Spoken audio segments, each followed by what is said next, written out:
Last video we learned about the definition of democracy. Today we discuss about features of democracy. The simple definition of democracy gives rise to various questions which are given below. जो हमने पिछले जो video में हमने democracy की जो definition देखी थी उससे कई ऐसे जो क्वेश्चन हैं जो हमारे दिमाग में आते हैं वो इस प्रकार हैं. Who are the rulers in the definitions. हमने जो डेफिनेशन देखी थी उसमें सबसे पहला जो हमारे दिमाग में प्रश्न आता है कि ये रूलर्स यानी कि शासक कौन होते हैं, यानी कि जो शासक हैं, जो डेमोक्रेसी में जो रूलर्स होते हैं वो कौन होते हैं. What kind of election consist a democratic election. और किस तरीके के इलेक्शन यानी कि किस टाइप के जो इलेक्शन होते हैं, जो चुनाव होते हैं जिन्हें हम डेमोक्रेटिक इलेक्शन कहते हैं. Next, who are the people who can elect the rulers और गेट इलेक्टेड एज रूलर्स. वह कौन से जो लोग हैं जो रूलर्स होते हैं, जो शासक होते हैं, उनको इलेक्ट करते हैं यानी कि उनका चुनाव करते हैं, यानी कि सरकार को चुनने वाले लोगों में कौन कौन आते हैं. Finally, what form of government is a democracy. और अंत में हम ये सोचते हैं कि जो डेमोक्रेसी, जो सरकार की किस रूप में डेमोक्रेसी को लिया जाता है. तो ये कुछ ऐसे प्रश्न हैं जो हमारे दिमाग में आते हैं डेमोक्रेसी की डेफिनेशन के बाद.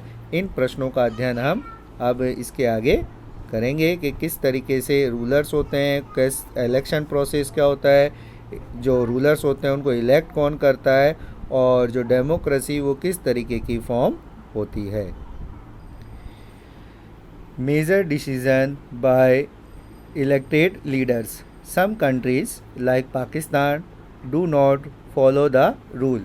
अगर हम देखें तो जो हमारे इलेक्टेड जो लीडर्स होते हैं उनके द्वारा जो कई प्रकार के जो ऐसे डिसीजन, मुख्यतः जो डिसीजन है वो चुने हुए प्रतिनिधियों के द्वारा लिए जाते हैं. बट कुछ ऐसे देश हैं जैसे पाकिस्तान जो इस रूल यानी कि इस नियम को फॉलो नहीं करते हैं. जैसे in Pakistan general Pervez Musharraf lead a military coup in October 1999. He overthrew the democratically elected government and went to the become the president of the country.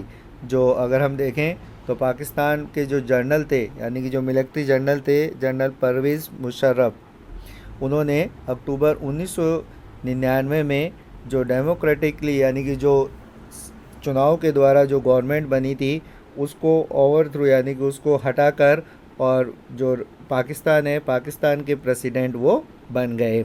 In 2002, he also held a referendum in the country that granted him a 5-year extension. और 2002 में उन्होंने एक जो अध्यादेश जारी किया country यानी कि देश में, और अपनी जो सरकार है उसको 5 साल के लिए, अपने जो अधिकार है उनको 5 साल के लिए एक्सटेंड यानी कि बढ़ा लिया.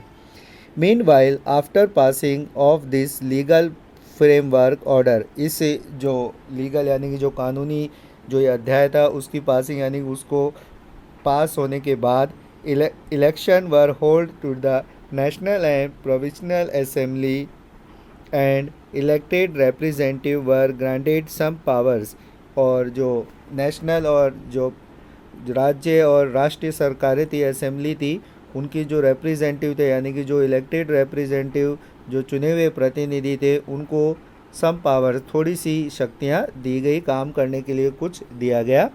But the final power rested with military officer and general Pervez Musharraf. परंतु जो अंतिम जो शक्ति थी यानी कि जो पूरी जो शक्ति थी, पावर्स थी, वो कुछ मिलिट्री ऑफिसर्स और जनरल परवेज़ मुशर्रफ के पास ही रही. हैंस